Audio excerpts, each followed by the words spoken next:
జన్మదినం జరుపుకుంటున్నారు.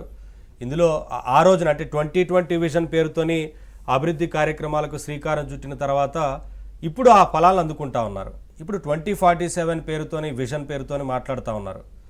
అంటే ఎలా అర్థం చేసుకోవాలి ఆ రోజు నుంచి ఈ రోజు వరకు ఆ రాజకీయాల గురించి మీరేం చెప్తారు సార్? నవీన్ గారు నమస్తే.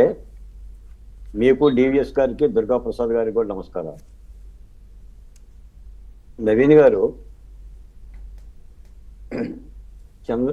నవయువకుడు, ఉత్సాహవంతుడు, ఆంధ్రప్రదేశ్ ముఖ్యమంత్రి శ్రీ నారా చంద్రబాబు నాయుడు గారి 75వ జన్మదినోత్సవం సందర్భంగా చంద్రబాబు నాయుడు గారు కూడా ఆయురారోగ్యాలు, పూర్తి ఆయుష్ భగవంతుడు ఇవ్వాలని కోరుతూ ఆయన జన్మదిన శుభాకాంక్షలు. అతిశయోక్తి కాదు అంటే నేను ఒక మాట చెప్తాను నవీన్ గారు. 4 అక్షరాల తెలుగు గుండె చప్పుడు చంద్రబాబు. తెలుగు రాష్ట్రానికి, తెలుగు దేశానికి పెట్టని కోట చంద్రబాబు. సాధారణంగా అందరూ కూడా చంద్రబాబు నాయుడు గారిలో విజనరీని చూస్తారు.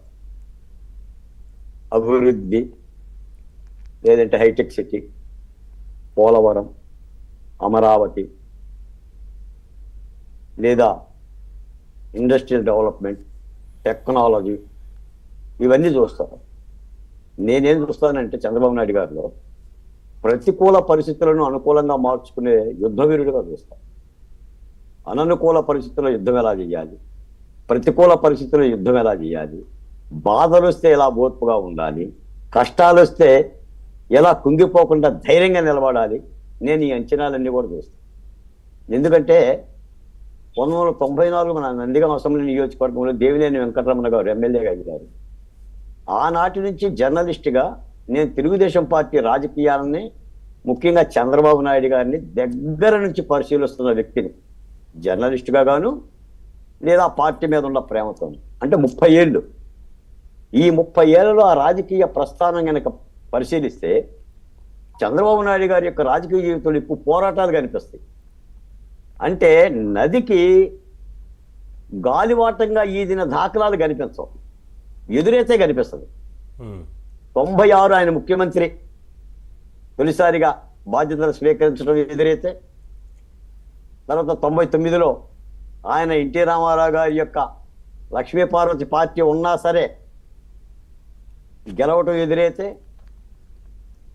తర్వాత 2004లో ఆయన ఓడిపోవటం కానీ, 9లో ఓడిపోవటం కానీ, తర్వాత విభజన, ప్రత్యేక ఉమ్మడి ఆంధ్రప్రదేశ్ విభజన నేపథ్యంలో తెలుగుదేశం పార్టీని కోకటి వేళ్లతో కాంగ్రెస్ పార్టీ చంపేయాలని విభజనకి శ్రీకారం చుడితే అందులో నిలదొక్కుకోవటం, కొంత తెలంగాణ రాష్ట్రంలో పార్టీ దెబ్బతిన్న ఆంధ్రప్రదేశ్లో ముఖ్యమంత్రిగా ఆయన మళ్ళీ బాధ్యతలు స్వీకరించడం, 2019లో జగన్మోహన్ రెడ్డి గారి యొక్క